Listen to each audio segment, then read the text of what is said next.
Good morning friends. आज के इस टैरो चैनल में मैं पहली बार एक लंबी रीडिंग डालने जा रही हूँ। ये बहुत ही मेरा पहला एक्सपीरियंस है और मैं भी बहुत एक्साइटेड हूँ इसके लिए। मैं डेली शॉर्ट्स डाला करती थी कि डेली गाइडेंस क्या हैं, कैसे हैं। और 9 फरवरी को न्यू मून आ रहा है, तो मन में आया कि चलो ठीक है, आज एक नई गाइडेंस, नए एरिया में क्या ब्लेसिंग्स आ रही हैं न्यू मून से मेरे व्यूअर्स के लिए। अब तक जितने भी कार्ड्स मैं निकाल रही थी बहुत ही पॉजिटिव कार्ड्स आ रहे थे। मुझे बहुत अच्छा लग रहा था कि मेरी व्यूअर्स इतने अपने ऊपर काम कर रहे हैं, इतनी पॉजिटिव डायरेक्शन में काम कर रहे हैं। तो देखते हैं इस न्यू मून पे मेरे व्यूअर्स के लिए टैरो कार्ड के अकॉर्डिंग क्या गाइडेंस आती है, क्या सोच रहे हैं वो लोग। Thank you so much for subscribe my tarot reading channel. Thank you so much. आपके कमेंट्स का भी इंतज़ार रहता है, मुझे आपके फीडबैक्स का इंतज़ार रहता है। आई होप आप लोगों को प्रॉपर गाइडेंस मिल रही होगी मेरे चैनल्स के through. Thank you so much viewers, thank you so much. देखते हैं इस न्यू मून पे क्या गाइडेंस आती है आप सभी के लिए।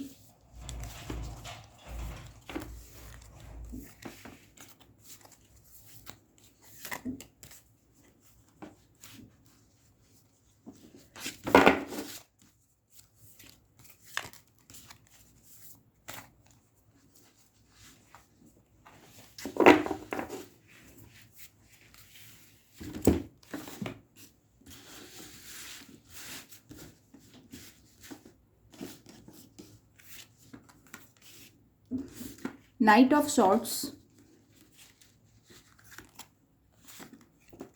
8 of Wands, the Devil, 7 of Wands, King of Cups, 7 of Cups, 2 of Swords, the magician. I hope आप सभी को कार्ड दिखाई दे रहे होंगे। एक कार्ड और ले लेती हूँ, नाइट ऑफ कप्स। तो जैसे कि मैंने कहा भी था कि मेरे व्यूअर्स अपने ऊपर बहुत ज़्यादा मेहनत कर रहे हैं, बहुत ही पॉजिटिव डायरेक्शन में काम कर रहे हैं। आपकी जो भी नेगेटिविटी थी, जिसकी वजह से जो आपकी थॉट्स की नेगेटिविटी थी, जो आपकी इमोशंस के अंदर नेगेटिविटी थी, आपने उस पर डेफिनेटली बहुत काम किया है। क्योंकि सबसे ज़्यादा काम हमें अपने ऊपर ही करना होता है, अपने थॉट्स प्रोसेस पे ही काम करना होता है। अगर हम इस पे काम करते हैं, पॉजिटिव डायरेक्शन में अपने आप को लेके जाते हैं, तो डेफिनेटली आगे आने वाले समय में हम बहुत सी बुरी बातों से बच जाते हैं, बहुत से बुरी इंसिडेंट से बच जाते हैं। अगर आपके रिलेशनशिप में जो आपके साथ में हैं, चाहे वो आप सोलमेट कहिए, हस्बैंड वाइफ हो, गर्लफ्रेंड बॉयफ्रेंड हो, या अपने जिसे भी आप अपना सोलमेट समझते हैं, या फैमिली में कोई रिलेशनशिप्स हैं, उसमें अगर कोई प्रॉब्लम चल रही है, तो ये देखिए कि कहीं कोई तीसरा बंदा आपको नेगेटिव वाइब्स भेज रहा है, या आपने एक दूसरे को बहुत बुरी तरह जकड़ा हुआ है। आप उन्हें स्पेस दीजिए। आपको लगता है कि आपका जो भी पार्टनर है, जो भी आपके साथ है, वो आपके अकॉर्डिंग चले, आपकी बातों को सुने, पर ऐसा संभव नहीं होता। किसी भी रिलेशनशिप में ऐसा संभव नहीं होता कि आप दूसरों पे कंट्रोल करके उसको अपने अकॉर्डिंग ढाल सके। हर किसी की अपनी अपनी पर्सनैलिटी होती है, और जिसके साथ उसको हमें एक्सेप्ट करना ही सबसे बड़ा रिलेशनशिप को बांध के रखने का एक तार होता है। तो मैं आप सभी से ये कहूँगी कि अगर आपकी किसी भी हस्बैंड वाइफ के रिलेशनशिप में कोई प्रॉब्लम चल रही है, किसी भी रिलेशनशिप में कोई भी प्रॉब्लम चल रही है, तो आप उसको थोड़ा स्पेस दीजिए, उसको फ्री कीजिए। आप सिर्फ अपने ऊपर काम कीजिए। आप दोनों के पास एक दूसरे को देने के लिए बहुत ही सारी चीज़ें हैं, पॉजिटिव वाइब्स हैं, परंतु क्योंकि आप एक दूसरे को कंट्रोल कर रहे हैं, इसीलिए आपका ये रिलेशनशिप वर्क नहीं कर रहा है। तो आप इस डेविल एनर्जी पे ध्यान दीजिए, इसके ऊपर पॉजिटिव काम कीजिए, मेडिटेशन कीजिए, अपने चक्रा पे मेडिटेशन कीजिए। जब आप इस पे काम करेंगे तो डेफिनेटली ये देखिए हार्डवर्क का कार्ड है। जब आप अपने ऊपर काम करेंगे तो आपका रिलेशनशिप किंग के तरीके से खिलेगा, किंग की एनर्जी में जाएगा। ये किंग ऑफ कप्स भी यही कह रहा है कि आपको अपने इमोशंस के ऊपर कंट्रोल करना है, सिर्फ अपने ऊपर कंट्रोल करना है, ना कि सामने वाले पर्सन के ऊपर कंट्रोल करना है। अगर आपने इस पे काम किया तो बहुत तेज़ी से, बहुत ही तेज़ी से, यानी कि कुछ ही हफ्तों में, 1-2 महीनों में भी आपकी इस रिजल्ट को आप भी महसूस करेंगे और आपके आसपास के लोग भी महसूस करेंगे।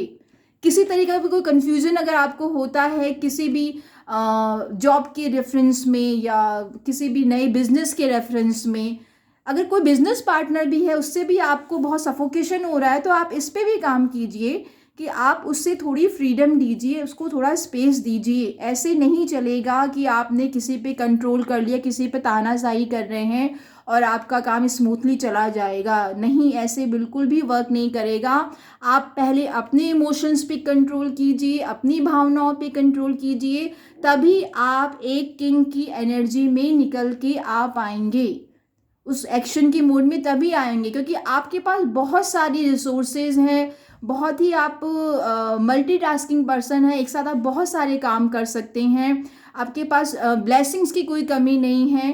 परंतु आपको जो कंट्रोल करना है अपनी इमोशंस पे, और जो आसपास के जो भी डेविल एनर्जी है कि जो भी आपके काम में अपनी बुरी नज़र गड़ाए बैठे हैं, जो आपको टोक रहे हैं, उन सब चीज़ों पे ध्यान दीजिए कि कहाँ कोई आपको इंटरफेयर कर रहा है या आपकी पीछे से बुराइयां कर रहा है, कहाँ आपको किसी से एडवाइस लेने की ज़रूरत है, किससे एडवाइस लेने की ज़रूरत नहीं है। आपको अपनी प्लानिंग्स को बहुत ही ज़्यादा लोगों को डिस्क्लोज़ नहीं करना है कि देखो मैं ये करने वाला हूँ, वो करने वाला हूँ। पहले प्रॉपर तरीके से उसको एक शेप में लेके आएँ, तब जाके आप उसको डिस्क्लोज करें, क्योंकि जो भी सफलता है वो तो बोलेगी कि हाँ आपने ये मेहनत करी, आपका ये काम हो रहा है। परंतु पहले से ही अपनी उस प्लानिंग को आप गाएं नहीं कि भाई मैं ये काम करने जा रहा हूँ, नहीं तो डेफिनेटली उस पर जो डेविल आई है वो आपका काम खराब करेगी ही करेगी, आपकी मेहनत को और ज़्यादा बढ़ा देगी, आपकी कन्फ्यूज़न को और ज़्यादा क्रिएट कर देगी।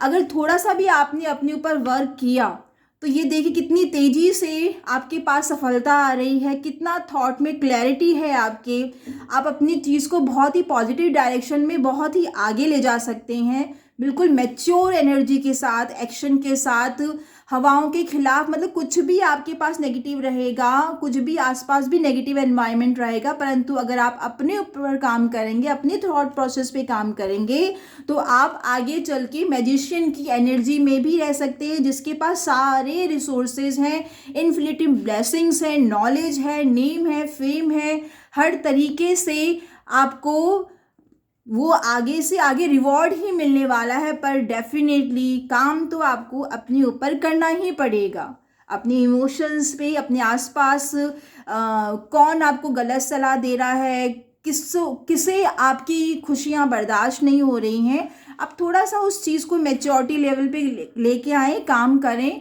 अदरवाइज़ ये आपके लिए अच्छा नहीं रहेगा। मैं आपको बार बार यही कह रही हूँ कि एनर्जी आपकी मैजिशियन की है, नाइट ऑफ सॉर्ड्स की है, किंग की है, परंतु क्योंकि अगर आप अपने नेगेटिव थॉट प्रोसेस में उलझे रहेंगे, दूसरे पे कंट्रोल करना चाहेंगे, तो ये एनर्जी कैसे बाहर निकल के आएंगी। जो भी पास्ट में अगर कुछ बुरा भी हुआ है आपके साथ, तो उसको लेके बैठे ना रहें, बारी बारी उसके ऊपर नहीं करें कि हाँ ऐसा क्यों हुआ, सब कर्मा था, वो सब निकल गया है। अब आप उससे हीलिंग कीजिए, गाइडेड मेडिटेशन कीजिए, थोड़ी देर ग्रेटफुल मोड में रहिए। देखिए नाइट ऑफ कप्स में भी किंग ऑफ कप्स भी यहाँ पे हैं, और द मैजिशियन एक मेजर अरकाना का कार्ड है जो कि आपके लाइफ के बड़े मोमेंट्स को दिखाता है। ये कुछ प्रॉब्लम्स लाइफ में आई भी हैं तो उन्हें साइड में करके, फॉरगिव करके आप नई डायरेक्शन में चलिए। आगे प्रोस्पेरिटी आपका वेट कर रही है, खूब सारी ब्लेसिंग्स आपका वेट कर रही हैं। बहुत मेहनत करी भी है आपने, परंतु इस नेगेटिव प्रोसेस की वजह से आप आगे नहीं बढ़ पा रहे हैं। जो एनर्जी, पॉजिटिव एनर्जी आपका वेट कर रही हैं, आप उस पर ध्यान नहीं दे पा रहे हैं। आप बारी बारी अपने ही उस साइकिल पे ट्रैप हो रहे हैं कि ऐसा क्यों हुआ, क्या हुआ, कैसे हुआ। तो प्लीज़ अपनी उस साइकिल को आपको खुद को ही तोड़ना है और उससे आगे निकलना है। आगे बहुत सारी ब्लेसिंग्स आपका वेट कर रही हैं, न्यू मून आ रहा है और डेफिनेटली ये नया मून आपके लिए भी नई शुरुआत लेके आएगा, नई ब्लेसिंग्स लेके आएगा। आप सभी से अगर कुछ भी 10% 20% या आप कुछ भी रेजोनेट होता है आपके साथ, तो प्लीज़ इस रीडिंग को लाइक कीजिए, कमेंट कीजिए, सब्सक्राइब कीजिए और अपने फ्रेंड्स के साथ शेयर कीजिए। और अगर आपको अपनी पर्सनल रीडिंग के बारे में भी कुछ जानना है तो डेफिनेटली आप कमेंट कर सकते हैं, उसके आगे मैं आपका उसको प्रोसेस बताऊंगी। Thank you so much viewers, ये मेरी फर्स्ट थोड़ी सी लंबी रीडिंग बनाने की कोशिश करी मैंने। आई होप कि आप सभी को पसंद आएगी। Thank you so much, lots of blessings, have a great day ahead, love you all, thank you.